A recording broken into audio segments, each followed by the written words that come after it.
Abraham said of his wife, of Sarah, his wife, she's my sister. And Abimelech, king of Gerar, sent and took Sarah. Verse 3. But God came to Abimelech in a dream by night and said to him, Behold, that about a dead man, for the woman which thou hast taken, for she is a man's wife. When you take somebody's wife, you need to make restitution. You need to restore her. When you take somebody's wife because you have money and the woman has appetite for money, and then you cajoled her, you deceived her, and you took the wife, and then you drove your wife away.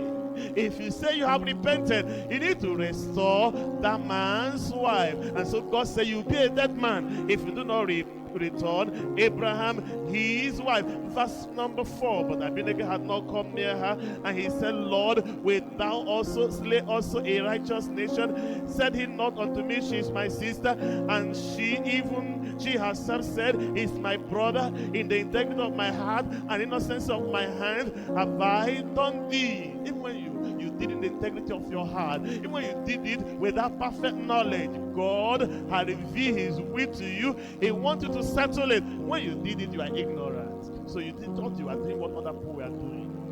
When you took that wife, you are ignorant. When you didn't pay the dowry, you are ignorant. You are not born again. You are living in the dark. We understand that. But now you are in the light. Now you know Jesus. Now you have received salvation. Now you're on your way to heaven. You will not say, I did it because I was ignorant. Heaven knows you are ignorant. And that is why God is giving you opportunity to correct it. Don't say, I did it in ignorance. Yes, you did it in ignorance. You did it in the innocence of your heart. But now you have seen the light. You cannot walk in darkness anymore. Go restore the man his wife. And so that's what God told Abimelech. In verse 6, and God said unto him in a dream, Yea, I know that thou did this in the integrity of thy wife, for I also withheld thee from sinning against me.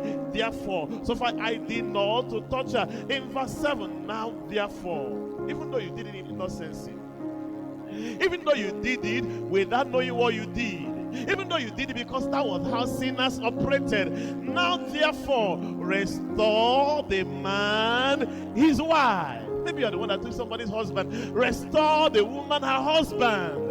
You deceive somebody's husband. You cajole somebody's husband.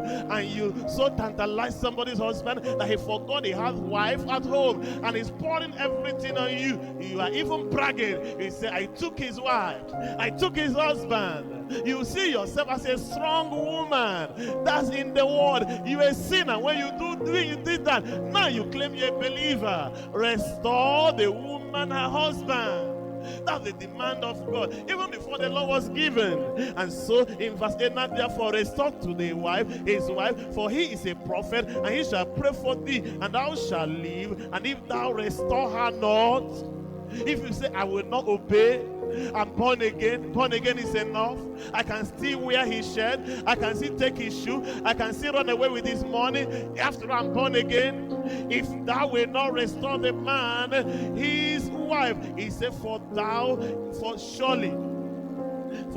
surely die, thou and all that are in thy house. Imagine that. Even in the Old Testament, as ignorant as they were then, God still told the man, restore the man his wife. If you don't do that, if you stubbornly, because you have authority, because you're a man of power, you're a man of influence, if you stubbornly refuse to do that, he said you will surely die. Can I turn and tell all politicians who stole government money, except they restore the money, they will not make heaven. All the people that steal money that belong to the common treasury, and they belong to the government, and they belong to the people, the money that's supposed to be used for roads, the money that's supposed to be used for electrification, the money that's supposed to be used for pipe and water for people, the money that's supposed to be used to build schools, and an individual took it.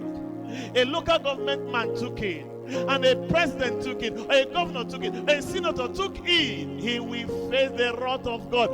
He will not make heaven. Politicians, hear me. Politicians that stole our money, you cannot make heaven. And it's not enough to say I've repented. Restore what you have stolen. We still need the money for education. We still need the money to do the road. Restore what you have stolen. If you do not restore it, you will surely die.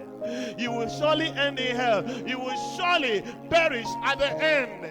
Repentance is not enough. You need to return what you have stolen. Repentance is not enough. You need to restore back what you have stolen from the treasury, what you have gotten by oppression, what you have gotten by fraud. That is the real fruit of repentance. I pray for everyone. God will give you ear to hear, and God will give us grace to be doers of His word.